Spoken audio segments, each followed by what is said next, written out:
So today we are doing a actual live demo an extrication with the Edinburg Fire Department and the EMT program here in-house. And so the goal here is for them to get a live view of what it's like to have the vehicle cut up and then actually have our EMTs actually go in and actually do their practical skills of extrication.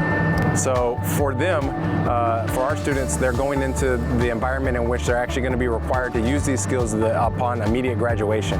And so there is no safety net. They're actually going to do these skills real life, and they're going to encounter real patients and real people. So honestly, it feels really great. It definitely helps out with the knowledge, because now I know if I go to an accident like that one, I'll know what goes on and how it can help out. It feels great to have that knowledge, especially since I have responded to a couple accidents. By the time we got there, obviously the fire department was there, but now I know, what went down before I responded to the scene.